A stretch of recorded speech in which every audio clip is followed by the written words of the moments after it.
Let us continue to worship the Lord. Oh my soul, bless the Lord.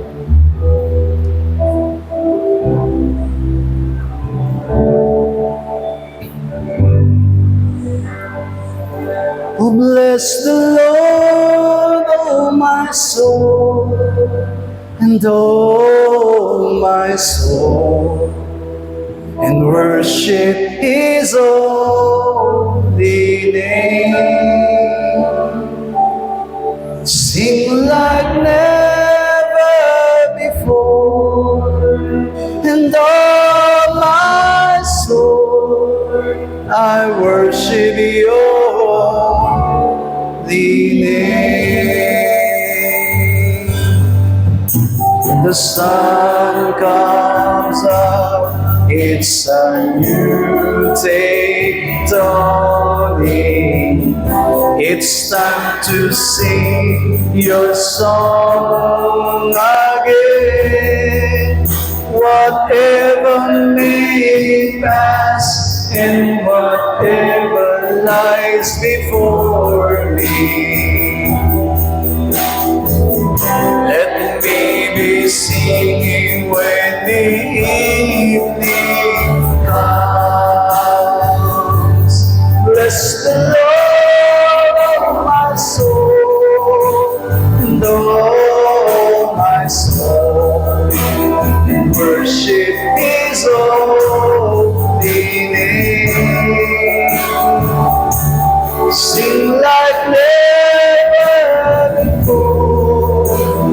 Oh my soul, I worship Your holy name.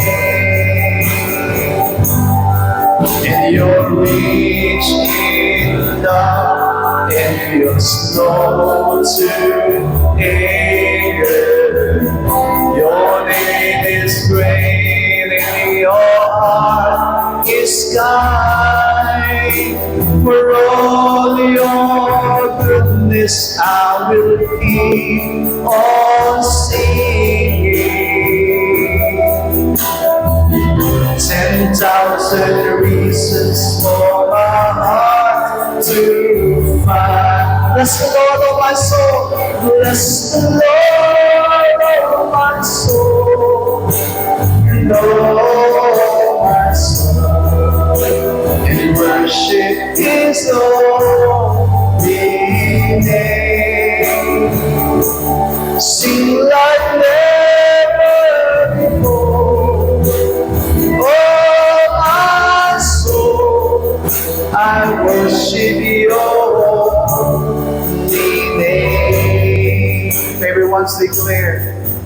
And on that day when my strength is failing, the end draws near and my time has come. Still my soul will sing Your praise unending. 10,000 years and then forevermore.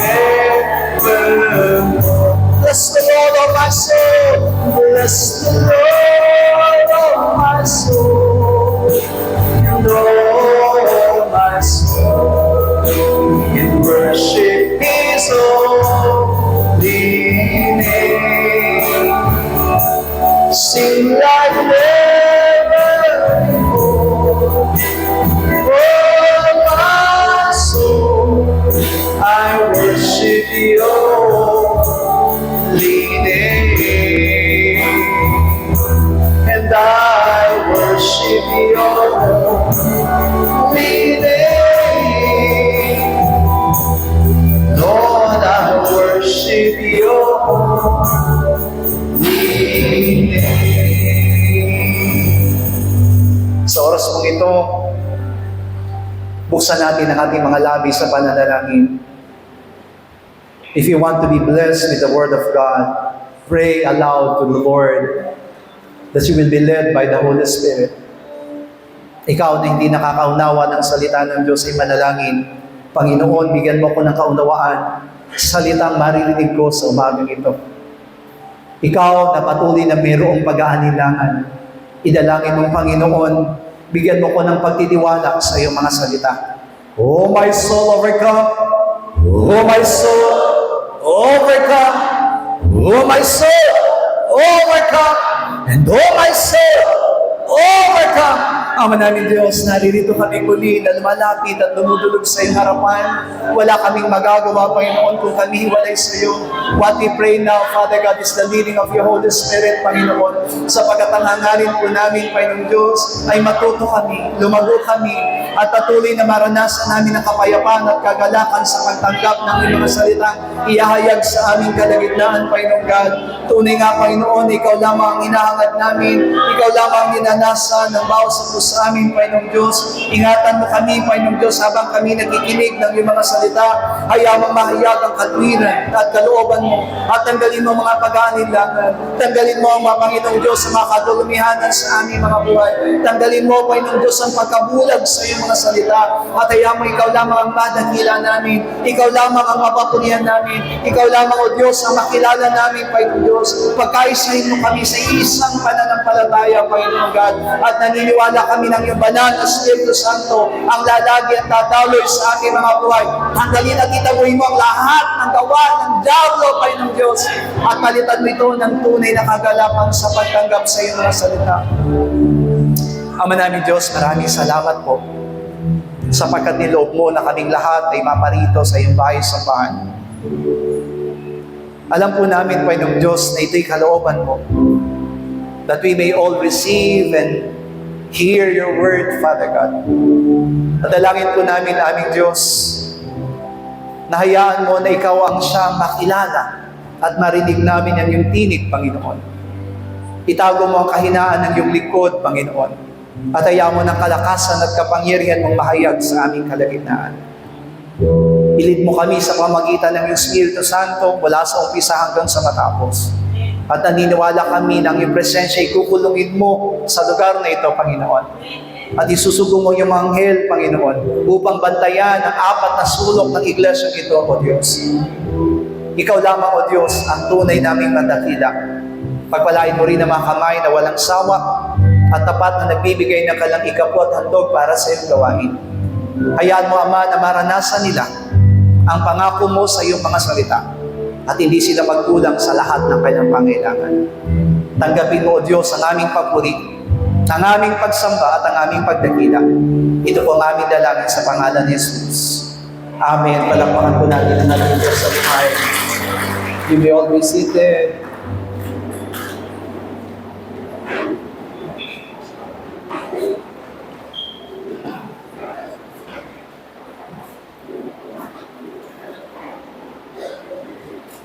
Amen. Sa lahat ng mga nanay na nandito ay bumabati po kami sa inyo ng Mother's Day.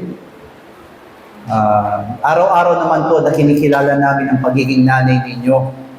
Nag-aalaga at patuloy na gumagawa para sa pamilya. Nagpapasalamat kami sa pag-aaruga na ginagawa ninyo. Sa hirap na ginagawa ng mga nanay. Palakpakan natin ang Panginoon sa buhay ng mga nanay. Kung mga nanay po yung katabi ninyo, batiin niyo po sila na Happy Mother's Day. Hallelujah. Yung mga magiging nanay, Happy Mother's Day. Hallelujah. At yung pinapangarap na maging nanay, Happy Mother's Day. Praise the Lord. Salamat sa Panginoon sa umagang ito. Please open your Bible to Romans chapter 11, verse 25 to 36.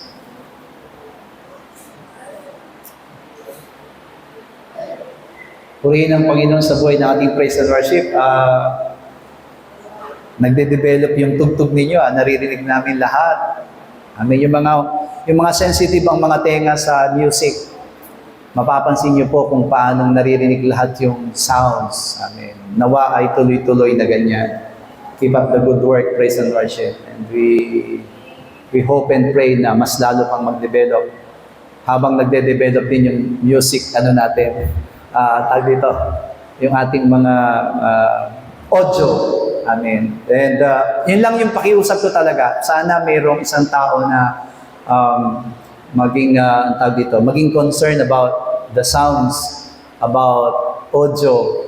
Merong mag-aral at merong magpakadalubhasa sa audio natin. Kasi yan ang kulang talaga sa atin, yung audio natin. Hindi ganun kaganda. Hindi na nga maganda ang boses natin, hindi pa maganda yung audio. Di paano na?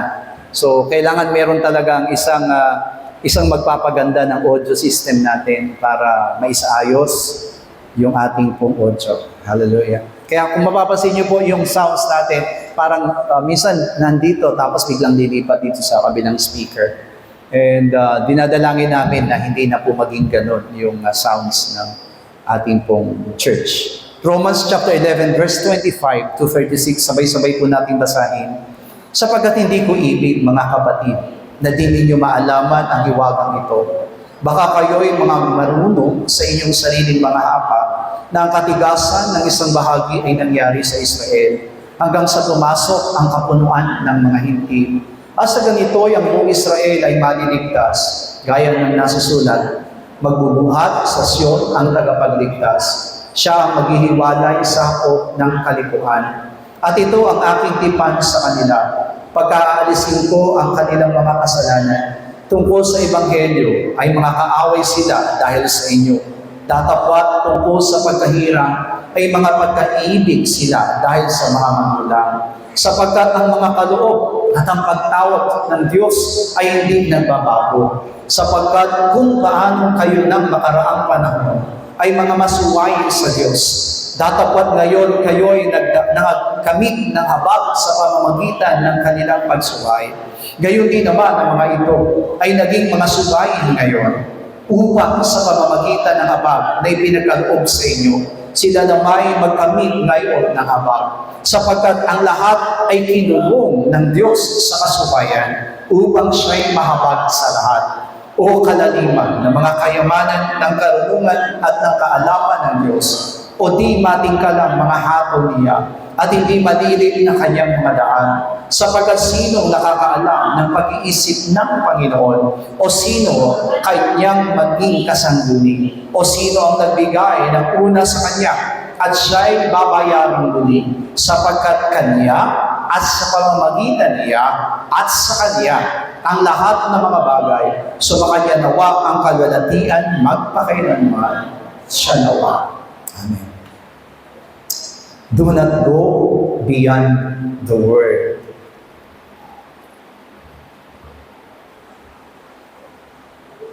Romans chapter 11, verse 25 up to 36 speak about the stubbornness of the Israelites. Ang sabi ng salita ng Diyos na binasa natin, pagdating sa pagsuway, sila'y naging makasalanan. At dahil sa habag, naranasan natin ang biyaya. Pero pagdating sa pagkahirang, hindi nagbabago ang paghirang ng Diyos sa kanyang bayan. Which means, mayroong problema sa Israel. Israel was the people of God, chosen by God to be His nation, own nation.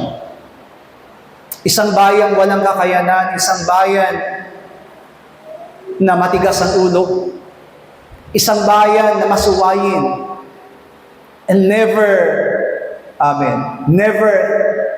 you can see from them the humbleness of their hearts. But, sa kabila ng lahat ng iyon, hinirang sila ng ating Panginoon. When I was in Bible school, nung nasa Bible school pa po ako, noong nag-aaral po ako ng Old Testament survey, pag sinabing Old Testament survey po kasi, sisiyasatin mo mula Genesis up to Malachi. Kung paano nangyari, sinong sumulat, bakit naisulat. Nung pinapag-aralan po namin ng Old Testament survey at that time, I could not imagine how the Lord loved the people of Israel in spite of their weakness. Meron minsan pa nga dumarating sa pagkakataon, lalo na kapag dumating na po kayo sa pagbabasa 1 Kings, 2 Kings, 1 Samuel, 2 Samuel, basahin niyo po yan. Pag binasa niyo po yan at binulay-bulay niyo po yung salita ng Diyos sa 1 Kings, 2 Kings, 1 Samuel, and 2 Samuel. Kasi pareho lang po yan eh. Inulit lang po yung sinula sa 1 Samuel, 2 Samuel, sa 1 King and 2 Kings. Pero kapag babasahin po natin yung mga aklat na yan, magugulat kayo kung bakit inibig ng Panginoon ng Israel. Bakit? Sapagkat paulit-ulit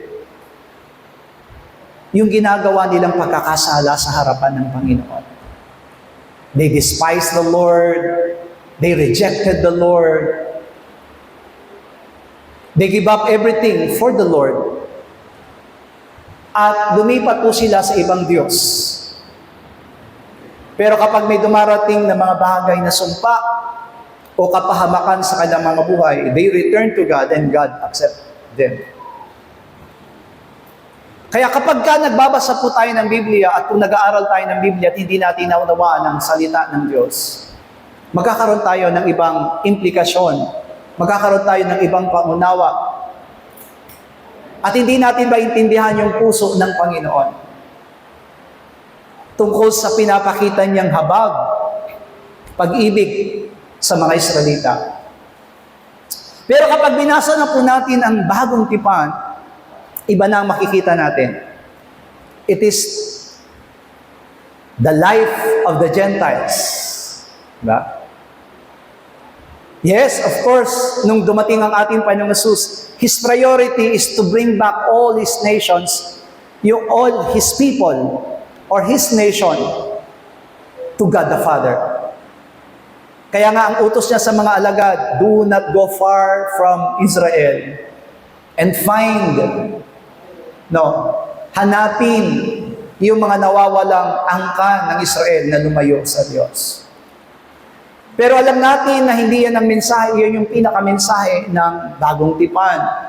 Ang pinakamensahe ng bagong tipan ay abutin hindi lamang ang mga Israelita, kundi ang mga Hentil.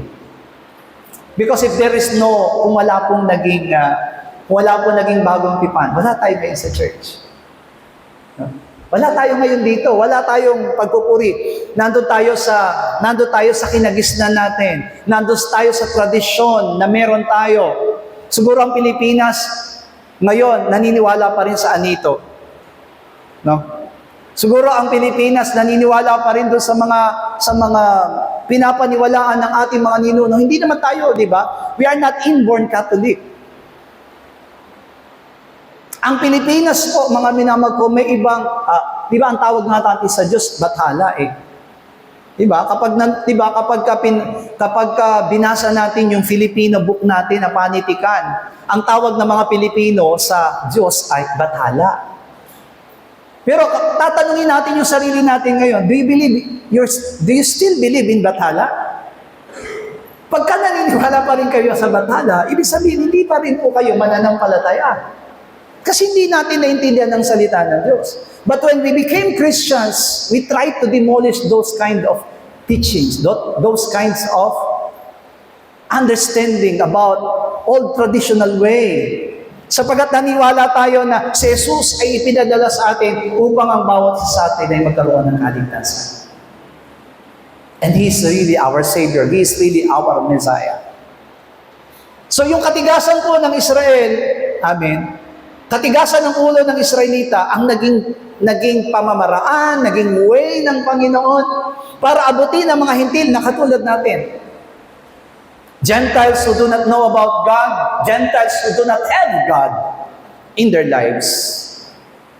We have many gods, but we don't have God in our lives before. Kaya dito makikita natin sa pinag-aralan natin, kaya pala lubusang minahal ng Diyos ang Israel ay para maipakita sa atin kung anong ibig sabihin ng pag-ibig. Kasi di ba, kakainisan natin, sabi ko nga sa inyo, kainisan natin ang Israelita kapag binabasa natin ang Biblia. Pero kapag tinignan natin ang spiritual meaning ng Israel, amin po ba? Kung ano naging buhay ng mga salita, ang makikita mo, sarili natin. Tayo yun. Na sa kabila po ng katigasan ng ulo natin, ay pilit pa rin po tayong inaabot at minamahal ng ating Panginoon. So what is really the problem of Israel? Amen. Ipinakilala ng Diyos sa kanila, I am God. I am He who is God. Hindi nila kilala ang Diyos, but when they were called from Egypt and transferred to Canaan, mula doon sa daan ay nagpapakilala ang Diyos that He is alone is really God. Siya lamang ang Diyos. And they have accepted, they have received the law. Di po ba?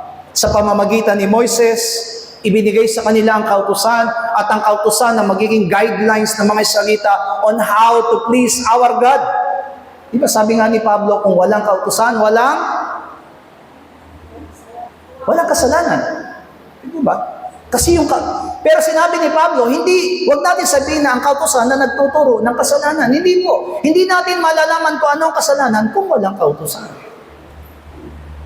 Kaya yung kautusan na yon ang nagturo sa mga salita on how to live their daily lives, how to live holy before the Lord. Pero ang problema, ano naging problema sa mga Israelita? They go beyond the Word of God. Sila na yung tumanggap ng kautusan, pero hindi nila nagaganap yung sinasabi ng kautusan. Kaya nga sabi doon sa huling talata na binasa natin, sapagkat, tandaan lang po natin ito, hindi tayo malalayo sa Diyos, sapagkat Kanya at sa pamamagitan niya at sa Kanya ang lahat ng mga bagay. Sabihin mo nga sa katabi mo, kahit ikaw ay para sa Diyos. Amen. Kasi diba, pag sinabing lahat ng bagay, amen, lahat ay sa Kanya at sa pamamagitan niya at sa Kanya. Of course, sasabihin ng iba, hindi tao tayo, hindi tayo bagay. Pero ang ibig sabihin po dito ng bagay, all created, lahat ng nilikha ng Diyos ay sa Kanya. Walang anumang nilikha na hindi pag-aari ng Diyos.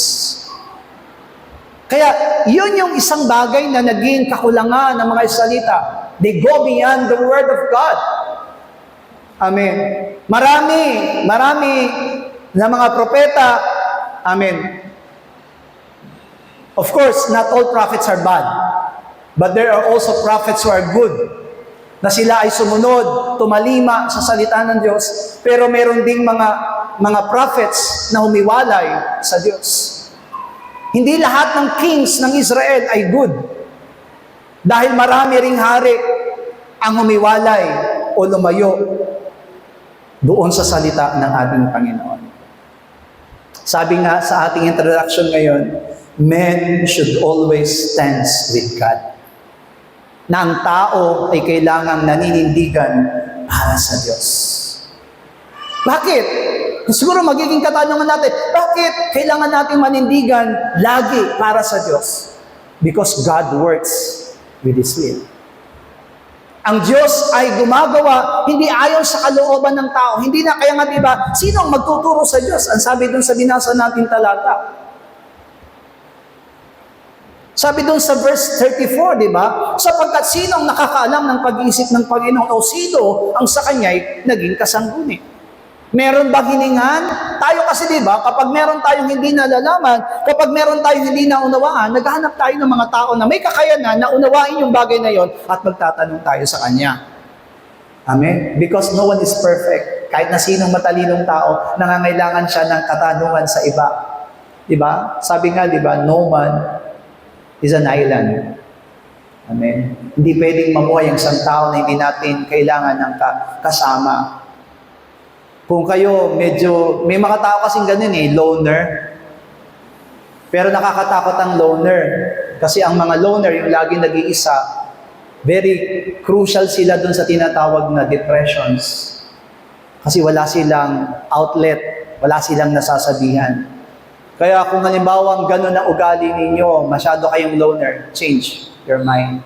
You need to mingle. Kailangan meron kang kahit isa o dalawa na sasabihan o na pagtatanungan tungkol sa mga bagay na kinakailangan mong maunawaan.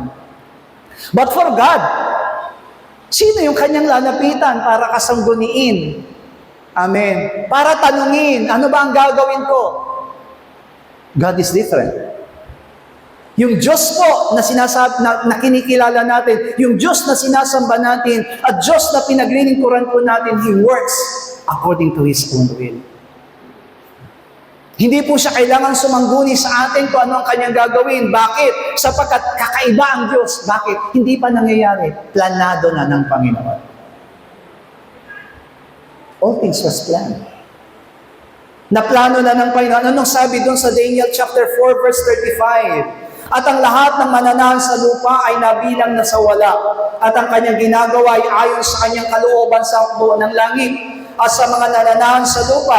At walang makahadlang sa kanyang kamay o makapagsasabi sa kanya, anong ginagawa mo? This is man. Amen. Tayong mga tao, ganito tayo. Yung parang ayaw nating pinapakialaman. Gusto nating gagawin yung mga bagay na gusto nating ginagawa. But we are not God. Ang Diyos lamang ang may kakayanan, ang Diyos lamang po ang may kapangyarihan gawin ang bagay na yon, na gagawin niya ang lahat ng bagay without asking us.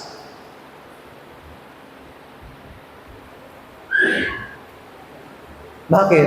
Kasi yung word niya perfect. Yung way ng Panginoon perfect. Amen. Yung plan ng Panginoon perfect. Pero yung plano natin, perfect ba? Alam mo, minsan plano tayo ng plano, pero pag lumabas na yung resulta, may kulang pa rin.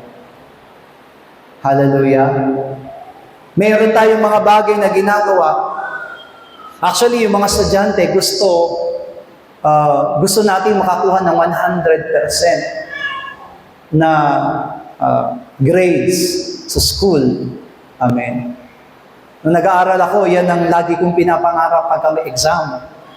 Gusto ko 100%. No?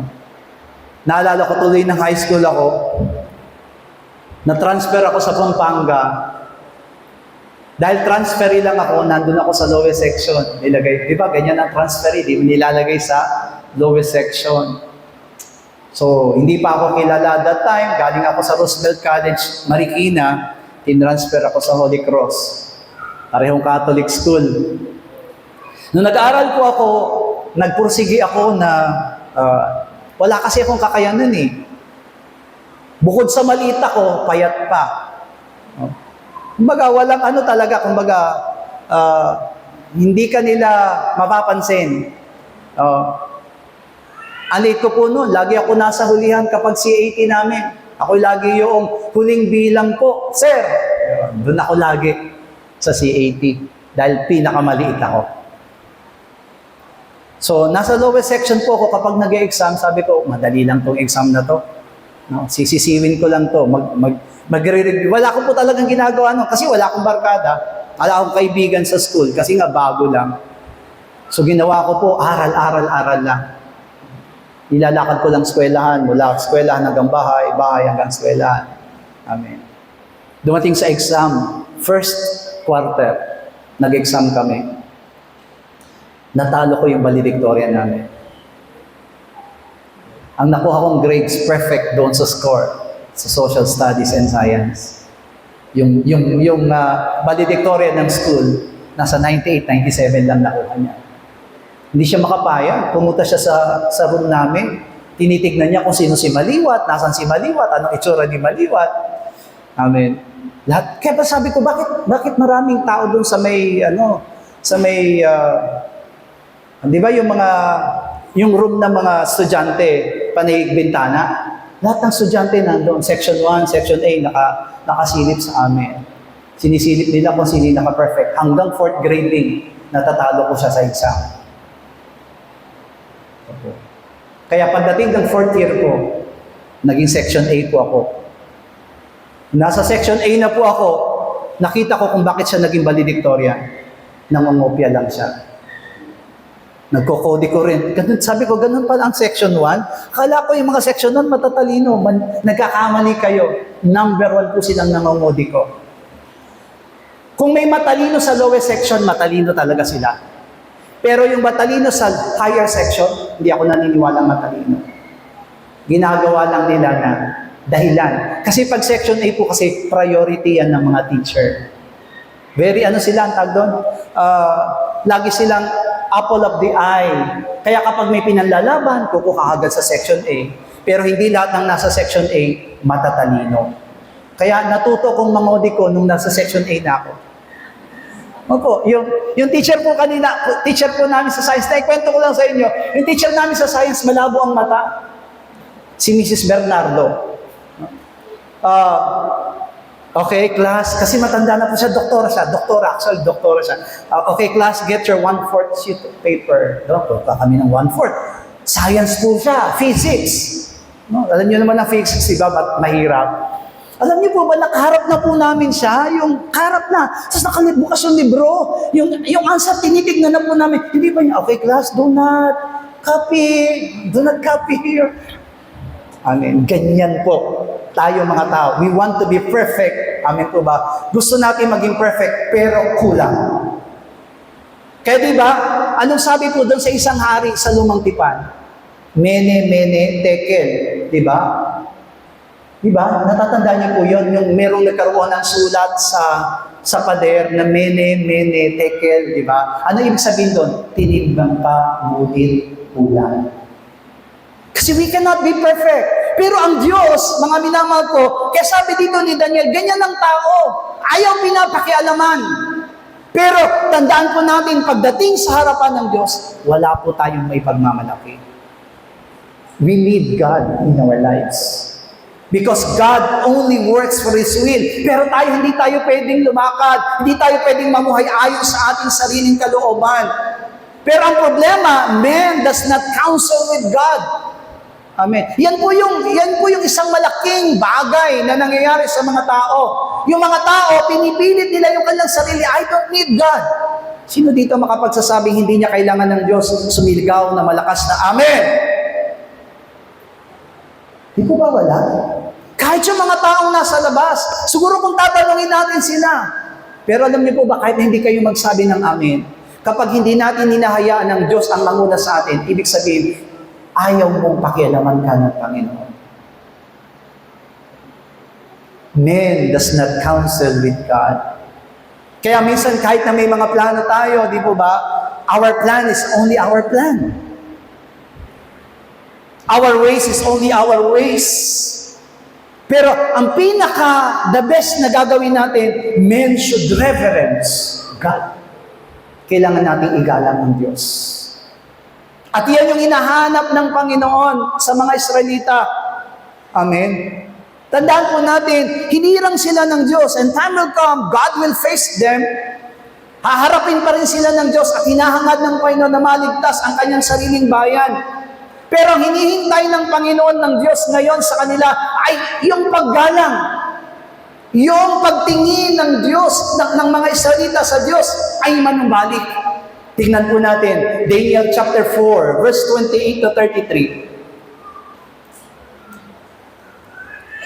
Tingnan po natin itong isang hari na tinuruan ng Panginoon. Lahat ng ito'y sumapit sa haring Nabucodonosor. Sa katapusan ng 12 buwan ay lumalakad siya sa palasyo ng hari sa Babylonia.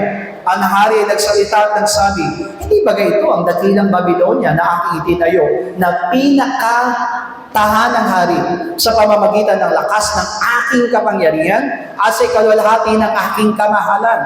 Samantalang ang salita ay nasa bibig pa ng hari, ay may isang tinig na nanggaling sa langit na nagsasabi, O Hari Nabucodonosor, sa iyo'y sinalita, ang kaharian ay mahihiwalay sa iyo, at ikaw ay palalayasin sa mga tao, at ang iyong tahanan ay mapapasama sa mga hayop sa parang.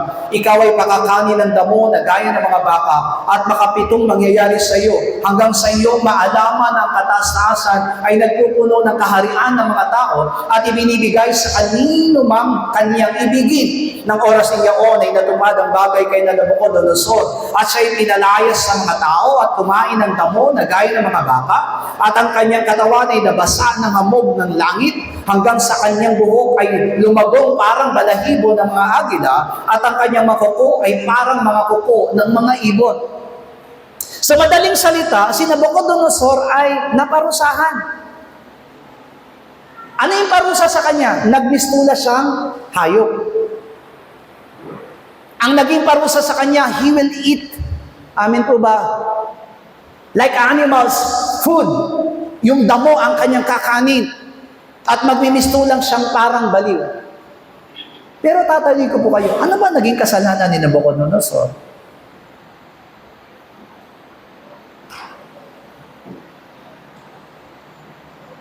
Nagkukwento lang naman si Nabucodonosor diyan sa Daniel chapter 4. Nagkukwento lang siya na naglalakad siya sa palasyo, at habang naglalakad po siya ay nakita niya yung ipinatayo na palasyo, di ba? Yung malaking kaharian ng Babylonia. Amen? Siguro nga po, para sa atin, wala siyang nagawang kasalanan. Pero sabi ko nga po sa inyo, kung meron nang nakakataas sa atin, even though you are president and CEO in this world, sa ayaw at sa gusto mo, merong nakatataas sa iyo. At yun ay ang Diyos. Dito makita natin sa Nabucodonosor, ang tanging naging kasalanan niya, mga minamahal ko, dun sa verse 30. Ang sabi niya dito, ang hari ay nagsalita at nagsabi, hindi baga ito ang dakilang Babylonia na aking itinayo, na pinakatahan ng hari, na sa pamamagitan ng lakas ng aking kapangyarihan, at sa ikalalhati ng aking kamahalan. Naintindihan po ba natin? It means, these men do not counsel with God. Itong taong ito, opo, makapangyarihan po siya. Pero katulad ng sinabi kanina sa binasa natin talata, ang isang kapangyarihan ng isang bagay na meron ng bawat sa atin, kung hindi yan ibibigay ng Diyos, hindi yan mapapasa atin. Kaya di ba tinuruan tayo ni Apostol Pablo, sa lahat ng bagay, lagi tayo magpasalamat, sapagkat iyan ang kalooban ng Diyos. Kaya ito, si Nabucodonosor, yun lang yung, actually wala naman po siyang ang tawag dito, wala naman siyang ginawang kasalanan, pumatay o nagnaka, wala po siya. Pero nakita ng Panginoon sa kanya, itinayo niya daw ang Babylonia sa pamamagitan ng kanyang sariling lakas, sa pamamagitan ng kanyang sariling kapangyarihan, at sa pamamagitan ng kanyang sariling kaluwalhatian. Kaya diba, dun sa Lord's Prayer, dun sa bandang huli, lagi sinasabi sa atin, sa iyo ang kapurihan, ang kapangyarihan. Diba? Bakit? Kasi hindi natin pwedeng kunin ang anumang bagay na kahit na we are so, lahat ng nakatagumpayan ay nasa atin, hindi natin yan mararanasan kung hindi sa tulong ng ating Diyos. Hindi naging mabigat ang naging kasalanan ni Nabucodonosor sa harapan ng maraming tao. Napansin niyo po ba kagad yung kasalanan? Nung binabasa po ba natin ang Daniel chapter 4, nakita niyo po ba kagad ang naging kasalanan ni Nabucodonosor kung bakit siya pinarusahan ng Diyos? Actually, hindi kagad, di ba? Pero kapag malalim tayo sa pananampalataya at meron tayong pagkilala sa Panginoon, makikita natin kagad kung anong naging kasalanan ni Nabucodonosor. Daniel chapter 4, dugtong natin ang 25 hanggang 27, na ikaw ay mahiwalay sa mga tao at ang iyong tahanan, sabi niya doon, ay mapapasa mga hayop sa parang, at ikaw ay pakakanin ng damo na gaya ng mga baka, at mababasa ng mga hamog sa langit, at makapitong mangyayari sa iyo, hanggang sa iyong maalaman ng kataas-taasan ay nagpupuno ng kaharian ng mga tao, at nagbibigay niyaon sa kanino man. Sabi dito, mang ibigin niya at yamang kanilang iniutos na iwan ng tukod ng mga ugat ng kahoy, ang iyong kaharian ay tunay na magiging iyo. Pagkatapos ng iyong maalaman na ang mga langit ay nagpupuno, kaya o hari, tanggapin mo ang aking payo at lansagin mo ang katwiran ng iyong mga kasalanan at ang pagpapakita ng kaarawan sa mga duka ng iyong katapalasanan, baka sakaling ikatibay ng iyong katiwasayan.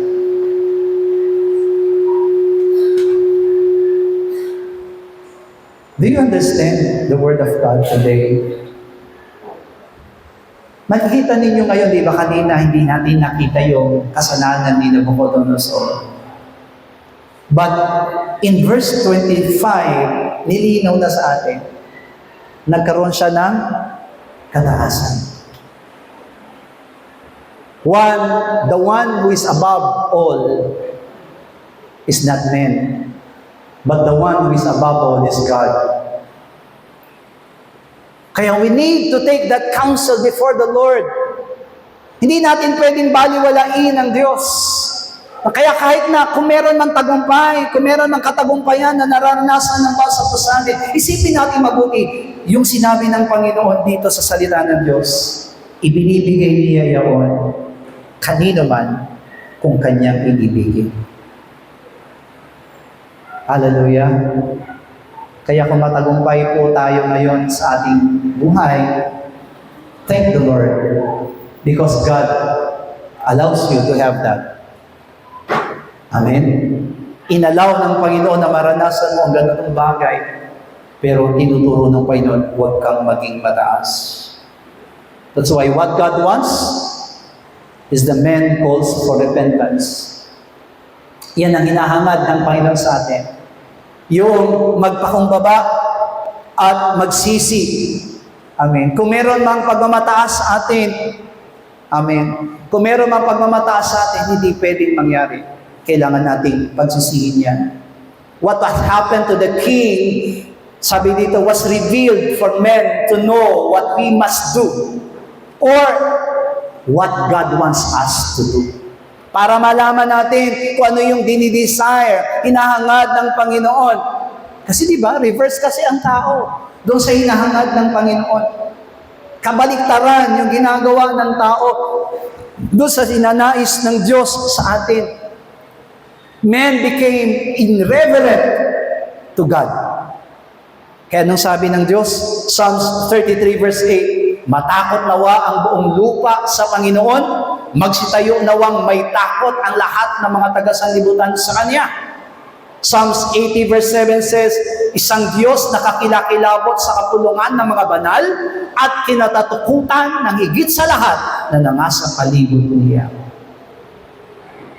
Yan yung hinahangad ng Diyos sa buhay ng bawat sa atin. Amen. Kasi baka sasabihin natin, Pastor, amen, hindi naman ako katulad ni Nabucodonosor. Amen. Maari ang pinag-uusapan natin dito yung kayamanan, karangalan. Amen. Maaring wala tayo nun. Pero once din sa buhay ng bawat sa atin, na anuman ang nakakamit natin, anuman ang nararanasan natin, anuman ang meron tayo, kapag binaliwala natin ang Diyos sa ating mga buhay, it is the same. We are like Nabucodonosor. Huwag kayong mag-alala. Hindi na tayo susumpa katulad ng Nabucodonosor na magiging katulad ng baka. Why? Because we are already under grace. Amen. Nasa ilalim tayo ng biyaya ngayon. Walang ganun. In the Old Testament kasi, nagmamanifesto eh. Kapag binasa natin ang lumang tipan, kapag sumusunod, may pagpapala. Kapag may pagsuway, may sumpa. Tama ba? Amen? Kaya ang mga Pilipino naniniwala sa swerte at malas. Sabi ng mga Bisaya, gaba. Tama, gaba ka. Di ba? Tama ba? Yung ganti. Di ba? Yan yung napala mo, gano'n. Gaba, sabi nila. Pero hindi. Katulad ng pinapag-aralan po natin sa umagang ito, hindi tungkol sa sumpa. Ang hinahangad ng Panginoon sa atin, kasi ang topic natin, do not go beyond the word. Itong mga taong ito, amen po ba, ayaw nilang sumunod sa harapan ng Panginoon. Amen. Kaya sabi ng Panginoon, instead of irreverent, Yung nawala yung paggalang natin, yung pagkilala natin. Amen po ba sa Diyos? Ibalik natin ito.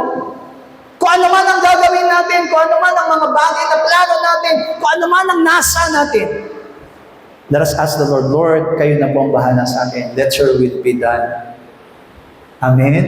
Kasi di ba, nung hindi tayo mananampalataya, ganyan tayo. Kaya sira-sira. Come on me. Pero ngayong mananampalataya na tayo, hindi na tayo gumagamit ng kaya sira-sira. Lahat ipinagkakatiwala natin sa Diyos. Knowing God is the key. Ang kilalanin ng Diyos ang tunay na susi ngayon. That He knows everything about us. Amen po ba? Pero yung mga tao kasi nasusurprise eh. Ano bang sabi sa Psalms 73 verse 11? At kanilang sinasabi, paano nalalaman ng Diyos? At may kaalaman ba sa kataas-taasan? God knows everything. Alam ng Panginoon ang lahat ng bagay. Kaya nga po ang payo sa atin, do not hesitate to believe that God knows everything about us. Tignan niyo si Nabucodonosor, ano ba yung kaalam-alam ni Nabucodonosor habang nagsasalita siya? Ang tanging ipinagmamalaki lang naman talaga niya ay siya yung nagpatayo. Amen po ba? Pero nung naipatayo niya, inaangkin niya lahat. Mula sa kapangyarihan, kalakasan, katanyagan, kalwalatian, kanya lahat. Amen po. Masasabi natin na si Nabucodonosor, alam niyo po si Nabucodonosor, bakit siya naging hari? Because it was God's plan. Ang Diyos din ang naglagay sa kanya bilang hari. Bakit? Para turuan ng Israel. Kaya nga, masakit sa Panginoon na itong inilagay niyang hari ay magmamalaki sa kanyang harapan. Ngayon, magsabi nga ng amin ang pwedeng magmalaki sa harapan ng Diyos. Sabi mo nga sa katabi mo, huwag kang maging mayabang sa harapan ng Diyos. Once na binabaliwala natin ng Panginoon, hindi man tayo nagsasalita katulad ng Nabucodonosor, but we say, we act, and we do the same thing like Nabucodonosor. Why? Because men lived according to what desires. Diba? Sabi doon sa last days po, ang mga tao ay mamumuhay ayon sa kanilang nasa 2 Peter chapter 3 verse 3. 2 Peter chapter 3 verse 3, sabay-sabay. At maalaman muna ito na ang mga huling araw ay magsisiparito ang mga manunuya na may pagtuya at magsisilakad ayon sa kanilang masasamang tingin. This is really what will happen in the last days. Sa tingin po natin, we are exempted about this one?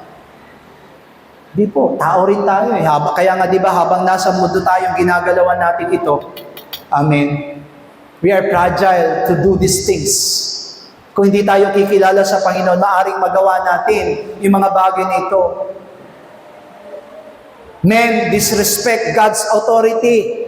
Amen. Daniel chapter 18 verse 20. Ngunit ang mga propeta ay magsasalita ng salitang may pagpapalalo sa aking pangalan, na hindi ko iniutos sa kanilang salitain o magsasalita sa pangalan ng ibang mga Diyos, ay papatayin nga ang propetang iyon. Okay.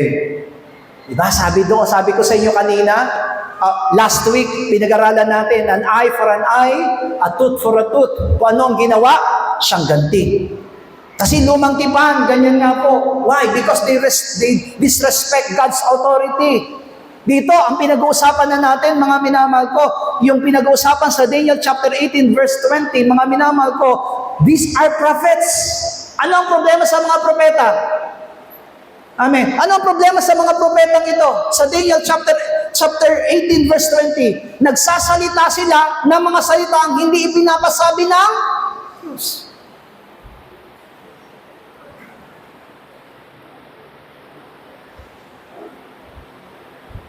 We should really submit ourselves to what God desires for us. 2 Peter chapter 2 verse 10. Anong sabi diyan? Datapwat lalong-lalo na sa mga nagsisilakad ng ayon sa laman, sa masamang pita ng karumihan at nangapopoot sa pagkasakop, mga pangahas, mapangsariling kalooban, sila hindi natatakot na magsipag-alipusta sa mga panggulo.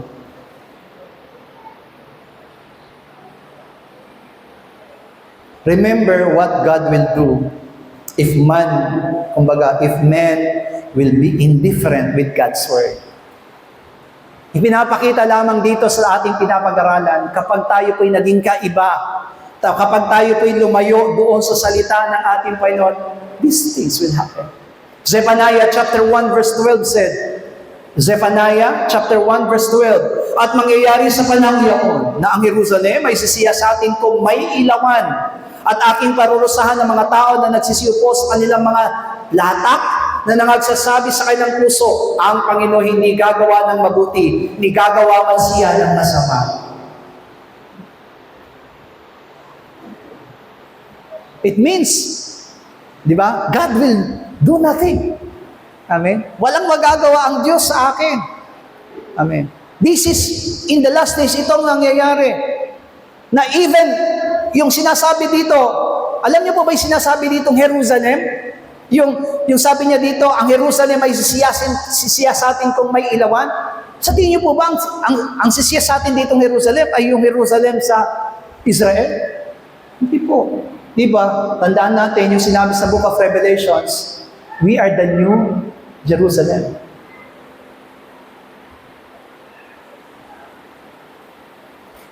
At ang sabi ng Panginoon, sisiyasatin tayo may ilawan. Ibig sabihin, liliwanagin ng Panginoon ko ng mga bagay na nangyayari sa atin.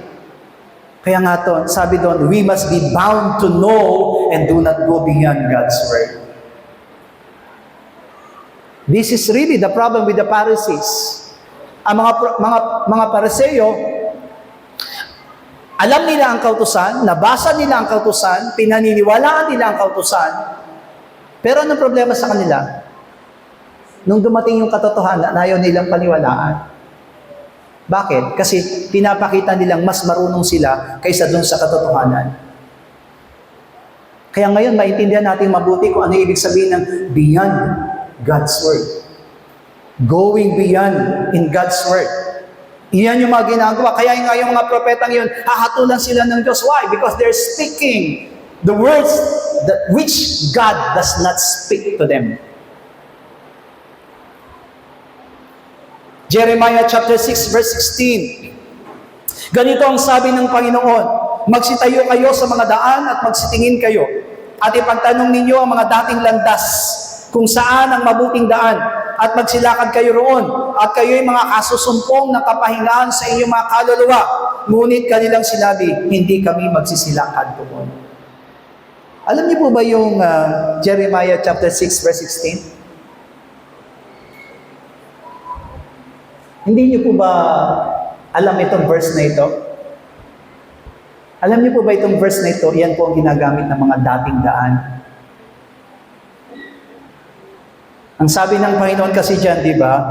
Sa dating daan, sabi niya dito, magsitayo kayo sa mga daan at magsitingin kayo at ipagtanong ninyo ang dating landas. Actually, hindi naman talaga binago ng Diyos ang kanyang pamamaraan. Even the law itself or the gospel itself. Amen po ba? Tandaan natin, yung gospel po ang katuparan ng kautusan. Nangangailangan ng sacrifice para sa kapatawaran. Tinupad ito ng gospel sa pamamagitan ng dugo ni Kristo. Amen? Kailangan ng kamatayan sa kautusan dahil ang kabayaran ng kasalanan ay kamatayan. Tinupad ito ng gospel sapagkat binayaran ng kamatayan ng lahat ng kasalanan. At yan ay ang kamatayan ni Kristo. Do not go beyond what is written. Hindi natin pwedeng sabihin ngayon, hindi natin kailangan si Kristo. Pag sinabi mo hindi mo kailangan si Kristo, hindi mo kailangan manampalataya kay Kristo, ibig sabihin you are going beyond the Word of God. Umihiwalay ka sa salita ng Diyos. Umihiwalay ka sa katotohanan. God never changed His ways and His purpose to all His creations. Ni minsan hindi na bago, lumang tipan man yan o bagong tipan, hindi na bago po yung kaparaanan ng Panginoon. 1 Corinthians chapter 4 verse 6. Unang Korinto kabanatang 4 talatang 6. Ang mga bagay ng ito, mga kapatid, ay nianyo ko sa mga halimbawa sa aking sarili at kay Apollos dahil sa inyo. upang sa amin ay mga tuto kayo na huwag magsihigit sa mga bagay na nangasusulat, upang sino man sa inyo ay huwag magpalalo ang isang laban sa iba. Hindi pwede po na labanan natin at hindi pwede natin baliwalain ang kasulatan. Kahit si Pablo, kahit si Apollos, ang sabi niya dito, di ba? Kung iba daw yung gospel na kanilang ituturo, sumpain sila. Because there is only one gospel. Kaya tayo rin, yung pananampalataya natin ngayon, subukin natin yung sarili natin. Ano po bang klaseng pananampalataya meron na tayo ngayon? Kung ang pananampalatayang meron ka ay malayo sa sinasabi ng salita ng Diyos, it means you are going beyond the Word of God. And you are sinning against God. You are like prophets. Katulad ka ng mga propetang sinabi ni Jeremiah, nagsasalita ng mga bagay na hindi pinapasabi ng Diyos. Para ka rin si Nabucodonosor, mayabang ka. Lahat ng bagay ginagawa mo ayon sa iyong sarili. Kaya mo. Pero tandaan mo, hindi mo kaya kung wala ang Diyos. Ibulong mo yan sa katabi mo, hindi mo kaya kung wala ang Diyos. Sabi ko, ibulong lang eh. Ang lakas na, narinig ko dito eh. Amen. Hindi natin kaya kung wala ang Diyos. Hallelujah. Huwag kang maging Nabucodonosor. Amen. Layuan mo yung ganong klase ng ugali na Nabucodonosor. Huwag kang maging propeta na hindi nagsasalita ng mga ipinasasalita ng Panginoon. Hallelujah. Do not go beyond what is written.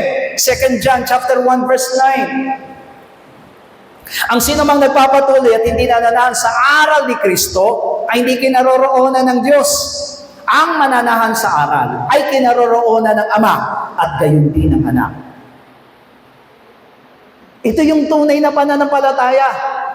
Kung nasa atin si Kristo, makikita natin kung tayo na kay Kristo. Ano daw yun? Sa pamamagitan ng pananahan sa kanyang mga aral. Sa pananahan sa kanyang mga utos. Nasaan ba kanyang aral? Nasaan ang kanyang mga utos? Nasa kanyang kasulatan. But if you will go beyond what is written, hindi natin masutupad dito. Ibig sabihin, kaya sabi dito, hindi tayo kinaroroonan ng Diyos. Let us all remain to Christ's teachings. In other words, to the truth. Manatili sa katotohanan. Kaya sabi doon, God gave us His Word as our life pattern. We should not go beyond, sabi doon. We should not go beyond God's pattern.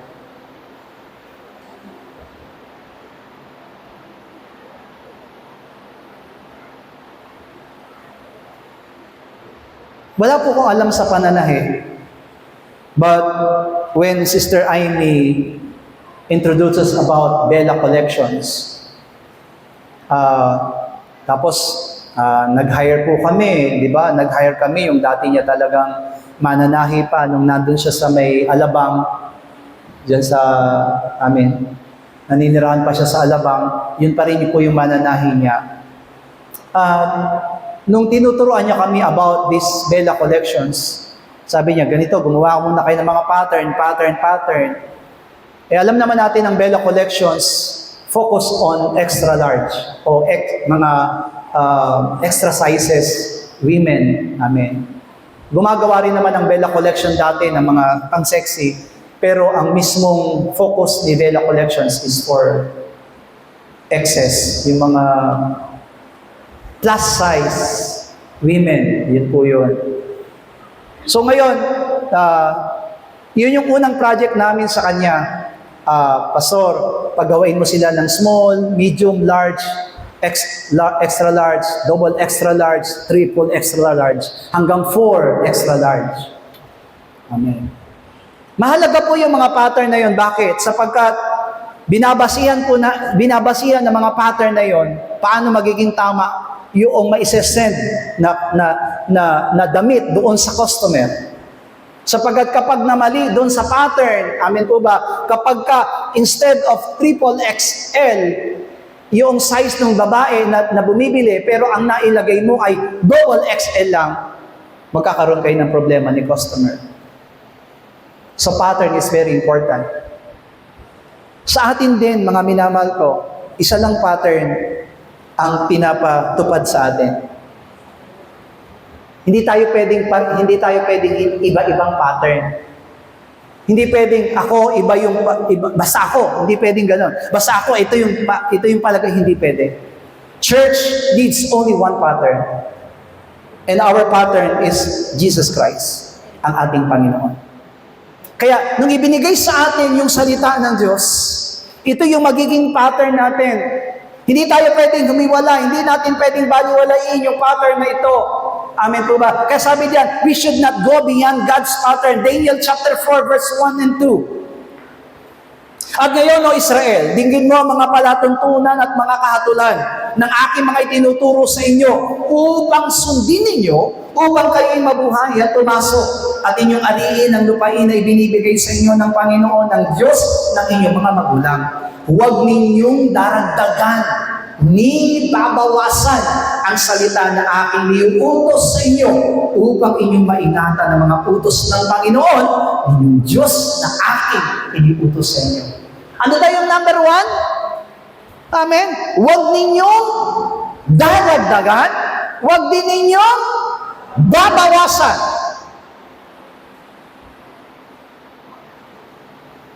Diba ganun talaga sa pattern? I think, sa natutunan ko, actually, almost 1 inch lang po talaga ang difference ng mga yan. No, double XL, triple XL, kahit na anong sizes, ang dinadagdag lang dyan, almost 1 inch lang. Amen. Yung dinadagdag dyan para maging gano'n ang size nila. Pero kapag binawasan mo na pala yun, totoo yun. Yung triple XL, kapag binawasan mo ng 1 inch, magiging double XL na lang. Sa buhay din po natin, hindi tayo pwedeng magbawas, hindi rin tayo pwedeng magdagdag. Kung si Kristo ang kaligtasan, hindi tayo pwedeng magbawas. Okay, pwede ka na. Sakto na yan. Hindi natin pwedeng gamitin yung ginagamit ng isang chef. Okay na to. Hindi pwede. Sa Diyos, lahat dapat perfect na to. Hindi pwede ang salita, okay na to. Amen? Kahit sa mga praise and worship, hindi pwede sabihin na, okay na yan. Hindi pwede. You need to go on perfect. Amen? Kailangan mong ayusin yung pagiging perfect ng pagpapaawit, pagtugtog, pagiging backup, kailangan mong ayusin lahat. Amen? When I was really a backup singer, sa totoo lang, bago ka maging praise and worship, mahigpit dyan. Number 1, tuturuan ka ng dictions. Hindi mo pwedeng sundin yung dila mo. Kapag ikaw ay praise and worship, kailangan masunod yung tamang diction. Amen? Kapag kumakanta po ang praise and worship, it should not be off, but it is off. Hindi kayo gagamit ng off. Yung off po, ang basa po nun kapag kumakanta, off. Pansinin niyo po ang praise and worship. Di ba? Kayong mga praise and worship, almost kapag kumakanta kayo, nawawala yung S. Yung salitang S, di ba? Importante po yun. Minsan niya, may inaawit tayo na about grace.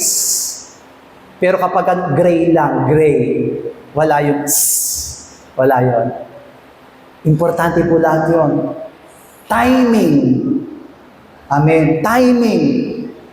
Sa praise and worship, napakahalaga ng timing. Kapag nagmali kayo, bagsak lahat. Pag nagsosong lead, hindi salita ng salita. You should really, amen po ba? Hindi dapat mabilis nagsasalita. Kung ano yung tugtog, dapat ganun din ang salita. Kailangan pag-aaralan. Kaya hindi pwedeng salitang, okay na to. Dapat perfect na. Bakit? Dahil yan ay para sa Panginoon. Walang kulang, walang bawas. Sabi mo nga sa katabi mo, huwag kang magkukulang, huwag mo ring babawasan. Amen. Proverbs chapter 30, verse 5 up to 6. Kaya praise and worship, kung sinabi ng anak ko na, sabi niya, Daddy, pagawa na natin yung gitara. Sabi ko, sige, pagawa mo, may pera naman kayo eh. So, pinagawa yung gitara po natin, yung original na ginagamit natin gitara, wala pa rin po ngayon sa church, nasa pagawaan pa. Kala ko naman, papagawa niya, mga 1,000 lang, 1,500 lang. Magkano po? Alam niyo kung magkano yung gitara natin? 7,900 ang paggawa ko. Gusto, paggawa lang, ganun na, 7,000. Sabi niya, kailangan mas maganda daw ang tulong. Naintindihan ko siya, bakit? Para yan sa Panginoon. Hallelujah. Amen. Tignan niyo po yung boses ko. Minsan nandito sa speaker. Tapos yun, napunta na naman. Ibig sabihin, may problema talaga ang speaker natin. Amen? Sino ba may problema? Ako, yung speaker. Proverbs chapter 30, verse 5 and 6. Bawat salita ng Diyos ay subok. Siya'y kalasag sa kanila na nanganganlong sa Kanya. Huwag kang, sabay-sabay, huwag kang magdadagdag sa Kanyang mga salita, baka Kanyang sawayin ka, masunduan kang sunduanin. Agad sinabi ni Solomon, amin po ba? Bawat salita ng Diyos ay subok na. Alam niyo pa ba yung subok na? It's already perfect. So bilang mga tumanggap ng salita ng Diyos, sabi niya doon, huwag mo itong daragdagan. Revelation chapter 22 verse 18 to 19. Akin sinasaksihan sa bawat taong nakikinig sa mga salita ng hula ng aklat na ito. Kung ang sino man ay magdadagdag sa mga ito, ay daragdagan siya ng Diyos sa mga salot na nakasulat sa aklat na ito. At kung ang sino man ay mag-alis sa mga salita ng aklat ng hulang ito, ay aalisin ng Diyos ang kanyang bahagi sa punong kahoy ng buhay sa bayang banal na nakasulat sa aklat na ito. No, kanina ang binabasa natin, lumang tipan, eto na, bagong tipan. Kapag daw daragdagan natin ng salita, ano mangyayari? Daragdagan din ng salot. Ang ilalagay niya sa atin sa mga salot na nakasulat sa aklat ng kasulatan. So it means, the Word of God that was being introduced to us, the Word of God that was given unto us is already perfect. Hindi na natin kailangang dagdagan, hindi na natin kailangang bawasan. From the Old Testament to the New Testament, His Word proved that He did not change His ways. Hindi niya po binago ang kanyang mga pamamaraan. That was declared in His. Kaya nga, perfect ang salita ng Diyos. Kaya hindi natin pwedeng lagpasan. Kung baguhan ka lamang nakikinig ng salita ng Diyos, itong salita ng Diyos ay kailangan mo at hindi ka pwedeng lumagpas sa salita ng Diyos na ito at hindi mo rin pwedeng bawasan ang salita na ito because the Word is already perfect. Amen? Hindi natin pwedeng isingit yung yung katwiran, yung sariling katwiran po natin. Pastor, amen po ba? Alam ko naman, naintindihan ako ng Panginoon. Hindi kanya naintindihan unless the Word of God is in you. Hindi natin pwedeng sabihin yung naiintindihan ako ng Panginoon. Amen? May intindihan ka lang ng Panginoon kung ang ginagawa mo ay ayon sa kanyang katwiran at kalooban. Hebrews chapter 8 verse 5. Hebreo 8:5. Sabay-sabay. At nangaglilingkod sa anyo at anino ng mga bagay sa kalangitan. Gaya naman ni Moises na pinagsabihan ng Diyos na malapit nang gawin niya ang tabernakulo. Sapagkat sinabi niya, ingatan mo na iyong gawin ang lahat ng bagay ayon sa inyong ipinakita ko sa iyo sa mundo. That's why Moses was named as the most humble man who live in this world. Bakit? Kasi si Moises po, nung iniutos sa kanya na gawin yung tabernakulo, he did everything according to what the Lord. Amen. Alam niyo po ba kung ang tabernakulo po ang pag-uusapan natin at yun po yung magiging pattern natin sa church. Yung church natin hindi papasa. Napakaselan. Mula sa lamesa, sa kutsara, sa mangkok. Amen po ba? It was all commanded by the Lord to him. Di ba? Kung paanong napakahirap ang ginawa ni Noe dun tungkol sa daong. Kung paano niyang ginawa ang daong with, di ba? Isang football stadium. Ganon kalaki yung ginawa niya. Ganon kaselan. First floor, second floor, third floor. Pero mas maselan yung ipinagawa ng Diyos kay Moises nung ipinagawa niyang tabernakulo. Ganito ang gawin mo sa lamesa. Ganito ang gawin mo sa patungan. Ganito ang gawin mo doon sa kurtina. Ganito ang gawin mo doon sa argolya. Diba? Sobrang selan.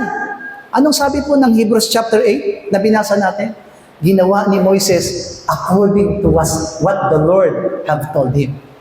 Hallelujah. Sabi mo nga sa katabi mo, naway maging katulad ka ni Moises. Who is the tabernacle now? Di ba tayo? Tayo na ngayon yung tabernakulo. We are the new church. We are the new tent. Amen po ba? Kaya gawin natin yung itong tabernakulong ito, gawin natin itong templong ito according to what God have commanded. Nothing less, nothing more. 2 Timothy chapter 1 verse 13. 2 Timothy chapter 1 verse 13, sabay-sabay, ingatan mo mga ulirang mga salitang magagaling na narinig mo sa akin sa pananampalataya at pag-ibig na nasa kay Kristo Jesus. Apostle Paul told to Timothy, ingatan mong mabuti. Lahat, bawat salita na narinig mo sa akin. Kaya, dito natin makikita yung ibig sabihin ng sinabi sa atin ng Panginoon kanina. Amin po ba? Do not go beyond that was written. Kung ano man ang narinig natin, kung ano man ang sinabi sa atin, kung ano man ang nasabi sa atin, do it according to what you heard.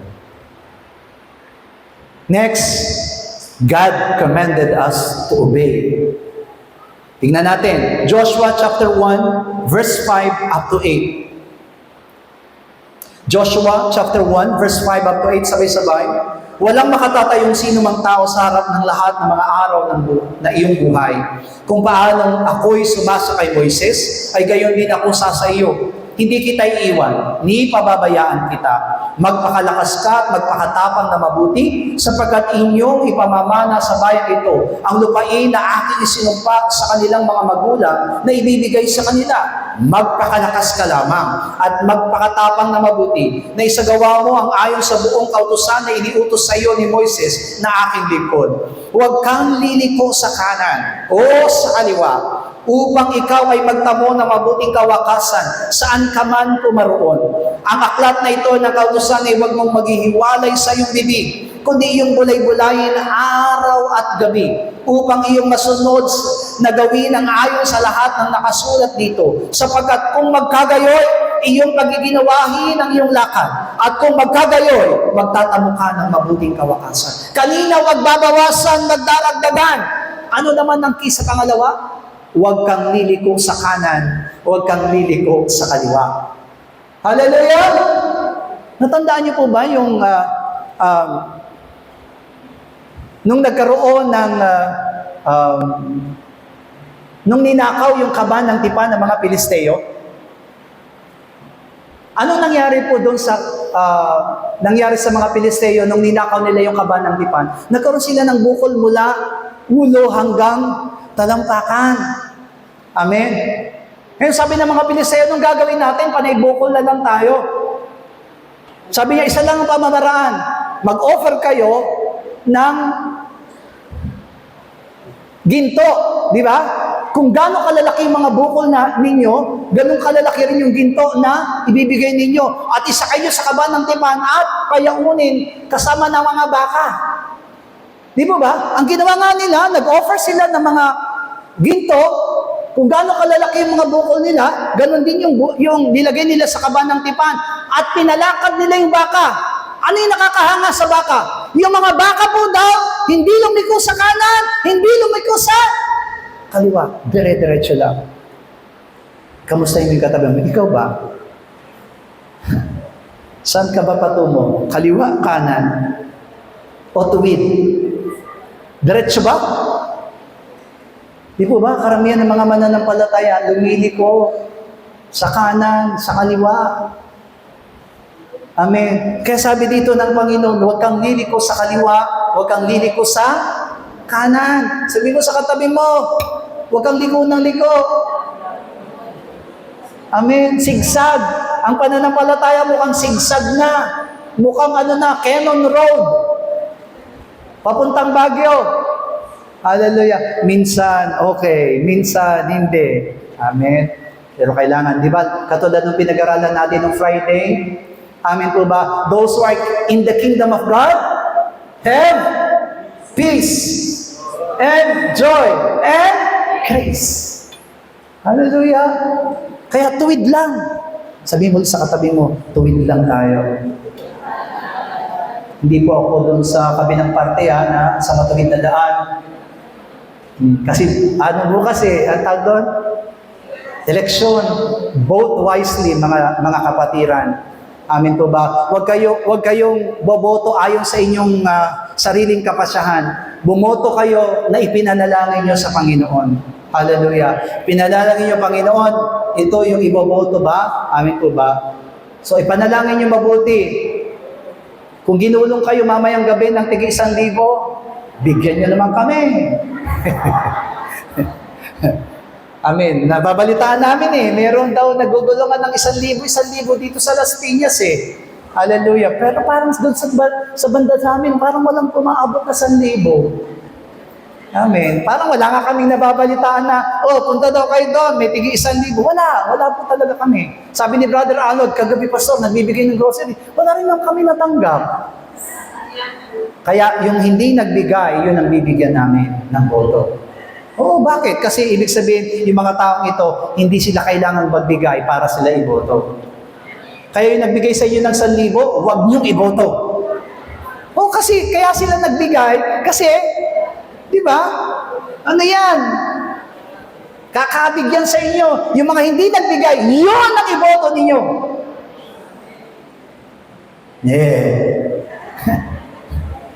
Kahit mananampalataya, medyo natatangay dyan. That there are 3 things that we should do how to obey the command. Number 1, observe. Amin po ba? Observe the word. Amen. Tingnan natin yung salita ng Diyos. Number 2 is meditate. Sabi doon, pagbulay-bulayin. Hallelujah. And number 3 is obey. Kaya observe, meditate, and obey. Isaiah chapter 30 verse 8 hanggang 14. Ngayon yumaon ka, isulat mo sa harap nila, sa harap ng tapyas na bato, na ititik mo sa isang aklat upang manatili sa panahon darating na walang hanggan. Sapagkat mapanghimagsik na bayan, mga sinungaling na anak, mga anak na hindi dinidinig ang kautusan ng Panginoon na nagsasabi sa mga tagakita, huwag kayong umita. Sa mga propeta, huwag kayong manghula sa amin ng mga matuwid na bagay. Magsalita kayo sa amin ng mga malubay na bagay. Manghula kayo ng mga magdarayang bagay. Humiwalay kayo sa daan. Lumihis kayo sa landas. Papaglikhatin ninyo ang banal ng Israel sa harap namin. Kaya ganito ang sabi ng banal ng Israel, sapagkat inyong hinamak ang salitang ito at nagsitiwala kayo sa kapigatian at kasuwalian na yumao na yaon ay iyong inaasahan. Kaya't ang kasamang ito ay magiging sa inyo ay gaya ng batang siro na madaling mababagsak, na natatanggal ng isang matayog na pader, na biglang dumarating ang pagkasira sa isang sandali, at yaoy kanyang babasagin na gaya ng pagbasag ng palyok, na magpapalyok, na mababasag, na putol-putol, na walang matitira, na anupat walang masusungkungan, na kapiraso sa mga putol ni yaon. At may kukuha ng apoy mula sa apoyan, at may kakadlo ng tubig sa balon. Church, ganyan ang mangyayari. Kapag hindi tayo naging masunurin, di ba? Nakakatakot ito mga taong ito. Sila mismo yung nagko-command sa mga propeta, huwag kayong manghula ng tama. Amen. Sinasabi nila, huwag kayong maging tagakita. Kung may nagwa-warning man sa atin, makinig tayo sa mga nagwa-warning. Huwag tayo magtigas ng ulo. If you are really a believers, sabi nga doon, stands in the counsel of God. Manatili ka doon sa tinatawag na kalooban ng Diyos. Huwag doon sa sariling damdamin. Amen. Manatili ka doon sa sinasabi ng Diyos, what God commands to you. Amen. Sa totoo lang po, sa mga senador ngayon na tumatakbo, kaunti lang po talaga ang nararapat. I don't know kung nakikita niyo po. Pero I hope through the Holy Spirit, you can see them. Hindi po ako magbibigay sa inyo ng mga tao. But, di ba, ang COMELEC po nagpadala ng kopya ng mga kandidato. And siniyasat ko, sabi ko, Lord, I pray for this man. Nakita ko sa kanya yung ganito. Amen. And I pray this man na pwede siyang makatulong. Amen. Marami. Kakaunti na sila. Actually, walang 12 na nararapat na maging senador sa kanila. Amen. Pero kung gusto niyo bumoto ng 12, piliin niyo mabuti yung 12 na yon. Huwag niyong sayangin. Kasi 3 taon na naman sila. 6 na taon sila, yung 12, yung 6 na taon na naman pala, nauupo bilang senador. So please, amin po ba, sila ang gagawa ng batas natin. Kaya, amin po ba, nakasalalay. Una, tingnan ninyo kung may takot siya sa Diyos o wala. Amen. Ano ba yung kanyang may tutulong sa atin spiritually? Amen. Tingnan po ninyong mabuti. Huwag kayong boboto ng mga taong palasak. Amen. Yung mga taong kung magsalita, yabang lang. Hallelujah. Iboto ninyo yung mga taong alam niyo makatutulong sa atin. Hallelujah. Lalo na spiritually. Amen. Hallelujah. Wag na wag din po kayong hindi boboto. Bumoto po kayo, karapatan niyo yon. Hallelujah. Karapatan natin yan. Kaya sabi dito, amen po ba, yung mga ito, sila mismo yung nagko-command sa mga propeta na wag. Church, do not refuse the word of God. Sabi nga po sa Jeremiah 44 verse 16, tungkol sa salita na yung sinalita sa amin sa pangalan ng Panginoon, hindi ka namin didinggin. Ayan ang mga salita. They refuse the word of God. Amen po ba? Imbis na tanggapin yung salita ng Diyos, sabi dito, amen, sila mismo nagsabi tungkol sa mga salita na sinabi sa pangalan ng Panginoon, hindi ka namin didinggin. Israel refused to hear the word of God declared by Jeremiah. Number 2, ito yung kasalanan nila, do not reject. Sabi sa Isaiah 30 verse 11 to 12, humiwalay kayo sa daan, lumihis kayo sa landas, papaglikatin ninyo ang banal ng Israel sa harap namin. Kaya't ganito ang sabi ng banal ng Israel, sapagkat inyong hinamak ang salitang ito at nagsitiwala kayo sa kapighatian at kasuwailan at yaon na inyong inaasahan. They reject the word of God. Yan yung sinasabing going beyond the word of God. Kung magkulang ka, it is also going beyond. Kung sumobra ka, going beyond. These people, they reject the word of God. Ayaw nila. Tinatanggihan nila ang salita ng Diyos.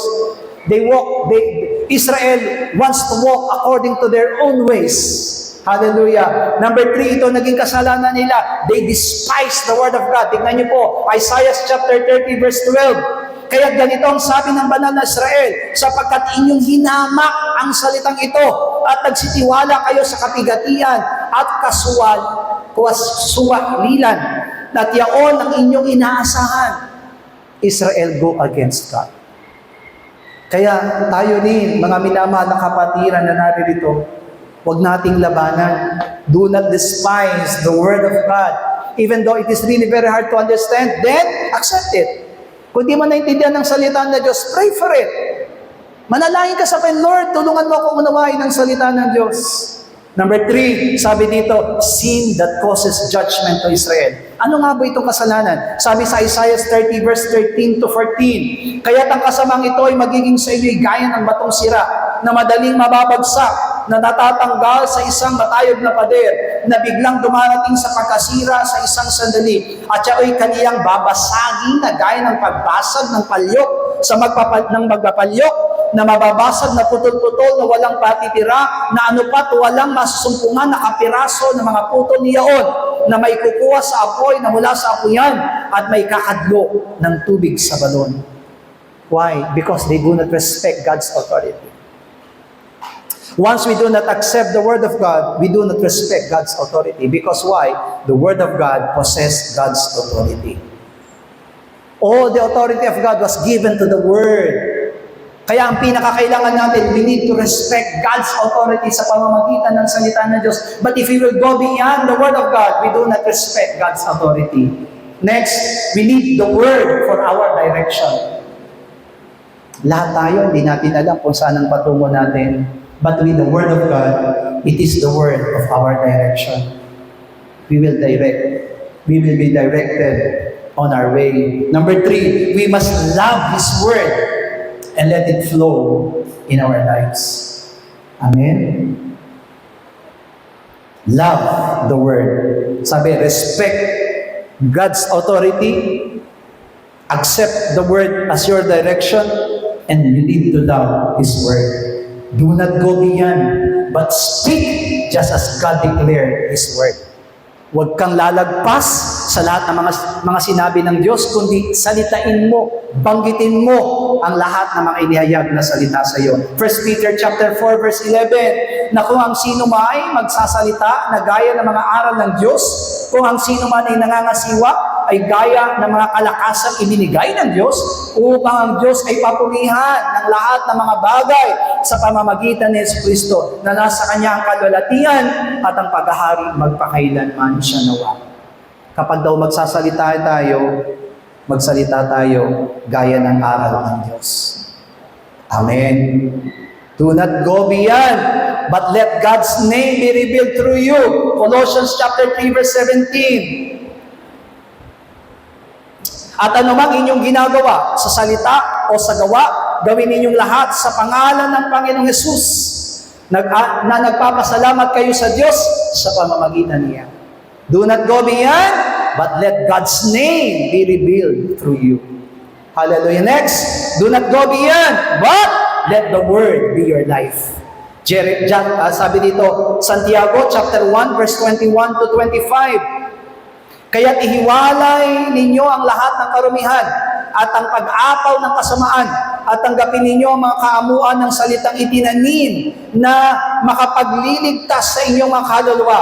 Datapwat maging tagatupad kayo ng salita at huwag tagapakinig lamang na inyong dinadaya ang inyong sarili. Sapagkat kung ang sino man ay tagapakinig ng salita at hindi tagatupad, ay katulad siya ng isang tao na tinitingnan ang kanyang talagang mukha sa salamin, sapagkat minamasdan niya ang kanyang sarili at siya'y umaalis sa pagdakay kanyang nalilimutan kung ano siya. Ngunit ang nagsisiyasat ng sakdal na kautusan, ang kautusan ng kalayaan at nananatiling gayon, at hindi tagapakinig na lumilimot, kundi tagatupad ay gumagawa, ay pagpapalain ang tao ito ng kanyang ginagawa. Be a doer of the word. Let the word be your life. Sabi nito, when we go beyond to the word, it is sin. Kasalanan po kapag lumagpas tayo, kasalanan din kung magkukulang tayo sa salita. 1 John chapter 3 verse 4, ang sino mang gumagawa ng kasalanan ay sumasalangsang di naman sa kautusan, at ang kasalanan ay ang nagpapasalangsang sa kautusan. So napakaganda po, di ba ba? Let us not go beyond to the word. Amen. Kung ano yung sinabi sa atin, kung ano yung narinig natin, kung ano yung tinanggap natin, let us really be sensitive enough to obey it. Sabi nga sa Matthew chapter 7 verse 21, bilang konklusyon, hindi ang bawat nagsasabi sa akin, Panginoon, Panginoon, ay papasok sa kaharian ng langit, kundi ang gumaganap ng kalooban ng aking Ama na nasa langit. Let us do the will of God in our lives. Jesus explains to us in a very simple message about God's Word. Sabi doon, let us be worthy handling the Word in our lives. Maging marapat po tayong pinangahawakan ng salita sa ating mga buhay. Not just making this word as our accessories. Hindi yan display, hindi lamang yan po mga bagay na kasangkapan sa ating mga buhay, kundi ang salita ng Diyos ay makita sa atin. 1 Peter chapter 4 verse 11, yung binasa natin kanina, ang sabi doon na kailangan na yung aral na yon, kung magsasalita man tayo, magsalita tayo ayon sa aral. At kung mangangasiwa tayo, gawin natin ito ayon sa kalakasan na ibinigay ng Panginoon. Let God be praised through your lives. Hayaan po natin mapapurihan, madakila ang Panginoon sa pamamagitan ng ating buhay. But, by getting not beyond the Word of God.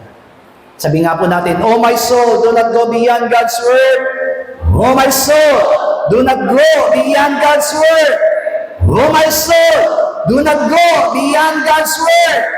Oh my soul, do not go beyond God's Word. Amen!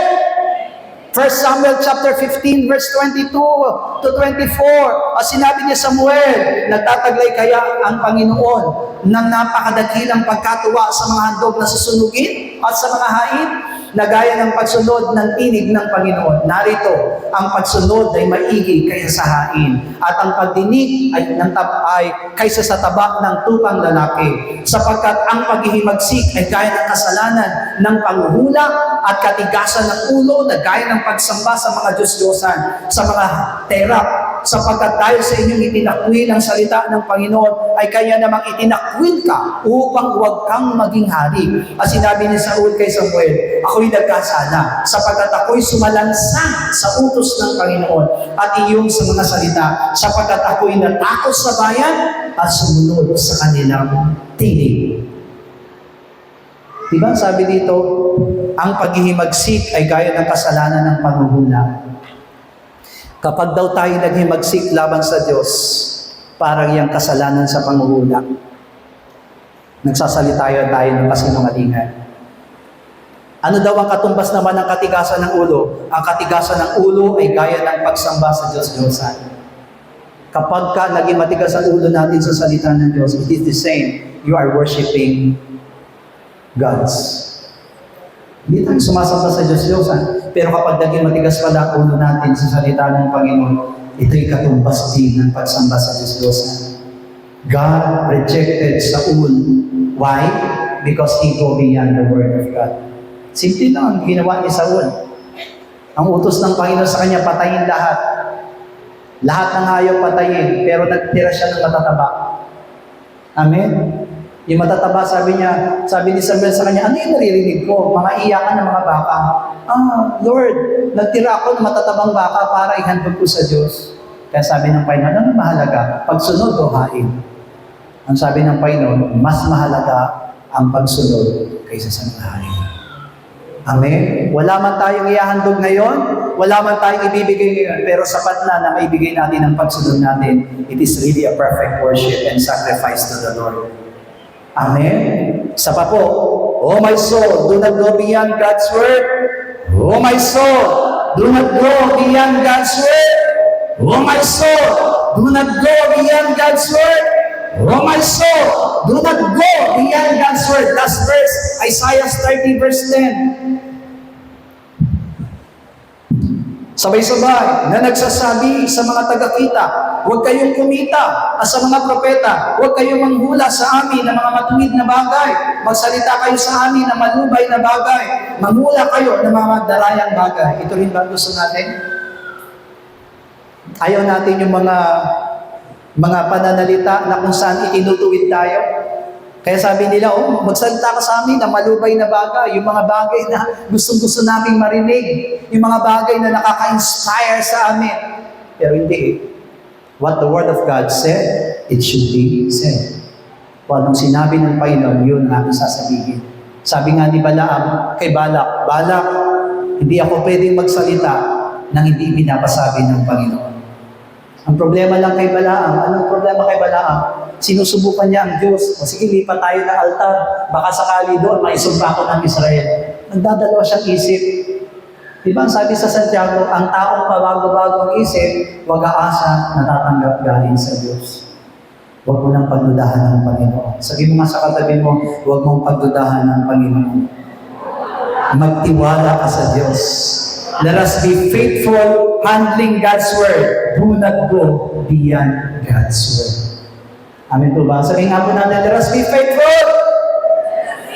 Amen. Let us always be faithful in handling God's Word and do not go beyond God's Word. Oh my soul, overcome 3 times sa tayo ay manalangin na tayo hindi umalis, hindi natin bawasan, hindi natin dagdagan, hindi tayo liliko sa kanan, hindi tayo liliko sa kaliwa, kundi matuwid na gagawin natin ng salita ng Diyos. Oh my soul, overcome. Oh my soul, overcome. And oh my soul, overcome. Ama namin Diyos, ganito'y nagpapasalamat sapagkat sa umagang ito, pinakita mo sa amin, Panginoon Diyos, ang kahalagahan na nakikinig. Kahalagahan, Panginoon Diyos, ang sumusunod. Kahalagahan, ginagawa ang lahat ng mga salita mo para sa aming mga buhay. Ikaw lamang, Panginoon Diyos, ang tumabay at tumulong sa amin. Naranasan namin ang katagumpayan. Naranasan namin, Panginoon Diyos, na hindi kami lalampas sa iyong mga sinabi. Hindi kami magbabawas sa lahat ng iyong mga sinabi. Hindi kami liliko sa kanan. Hindi kami liliko sa kaliwa, Panginoon God. Hindi kami lalampas sa mga bagay na niloloon o sa aming mga buhay. Whatever things that you have really declared, whatever things that you have taught to us, Lord God, kaya pa ng lahat ng mga tinuturo mo sa amin, lahat ng mga bagay na sinasabi mo sa amin, Panginoon Diyos, ay gagawin namin ayon sa iyong kalwinan at ayon sa iyong dakilang kalooban. Right now, ay sumapaligasan ng aming mga puso at sumapaligasan ng aming mga ulo, Panginoon God, na nagiging katumbas ng pagsama sa Diyos-Diyosan, that everyone kneel down before you, that everyone really, Father God, be humble before you and subjected to your word and really submitted to your word, Father God.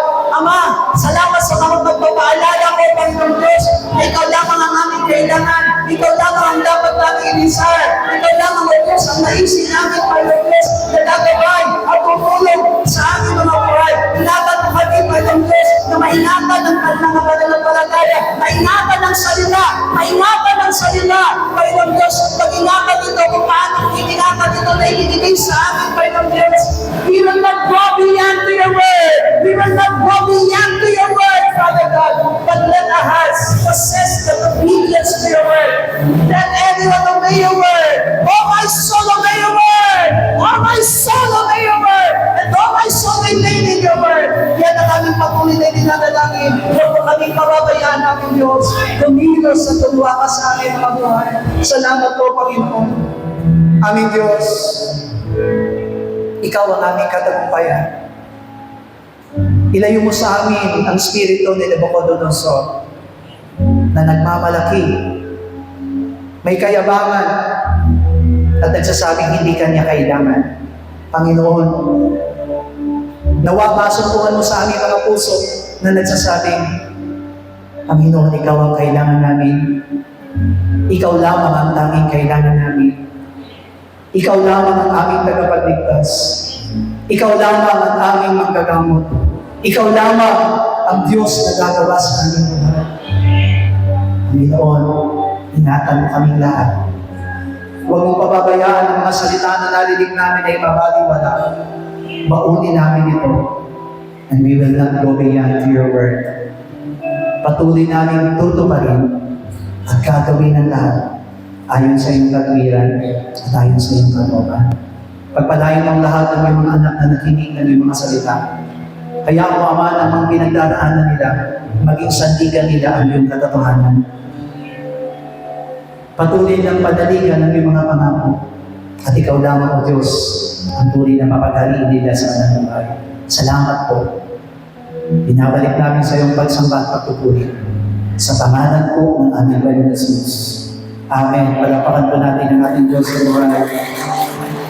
Pwede na natin ibigay ang ating special offering and pledges to the Lord.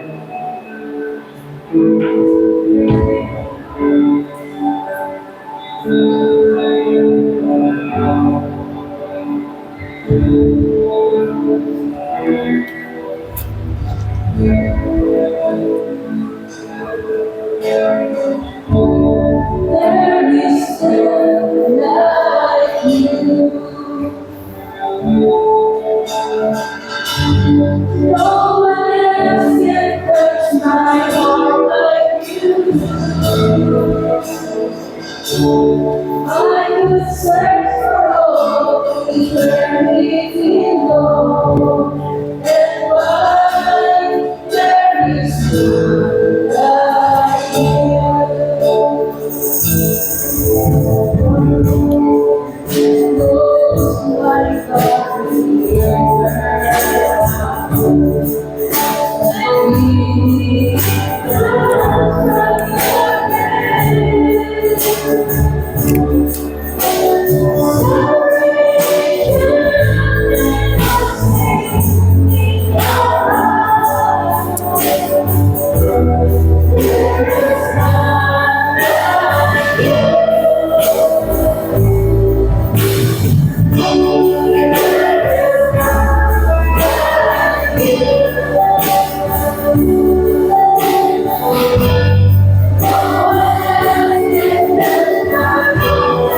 Let us all stand.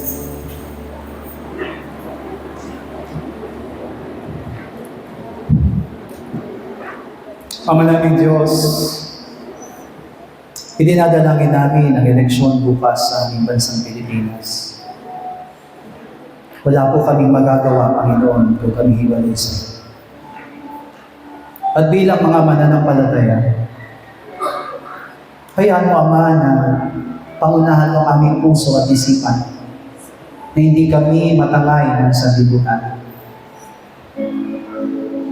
Na lahat ng aming ilalagay ng mga tao na pinapaniwalaan namin makatutulong ay nadaan sa panalangin at ayon sa iyong dakilang kalooban. Patawarin mo kami, Panginoong Diyos, na kung minsan mas nangunguna ang aming sariling karunungan at ang aming kaalaman. Lord, hindi tao ang itinataas namin sa mamang ito, kundi ikaw. Pangunahan mo mula Luzon, Visayas at Mindanao, ilayo mo sa anumang kaguluhan, Panginoong Diyos. At ayaw mo maging payapa, maging matagumpay ang aming eleksyon bukas ng umaga.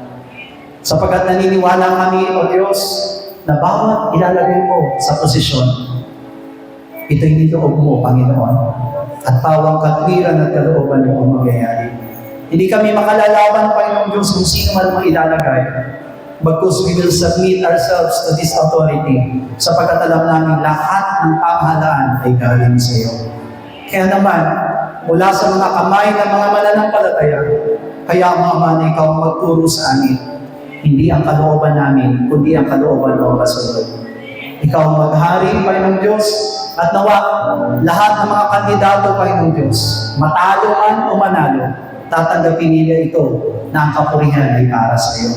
Salamat po, Panginoon, sa pangalan ni Jesus. Amen. All together, Lord's Prayer.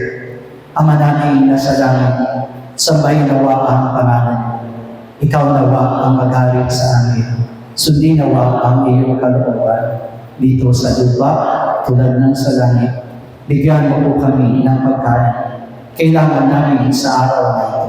At patawarin mo po kami sa aming mga kasalanan tulad ng aming pagpapatawad sa mga nagkakasala sa amin.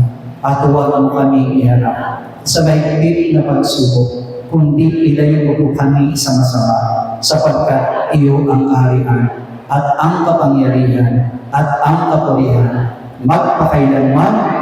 Amen. God bless you all. Bless you in the name of the Lord. Amen. Hallelujah.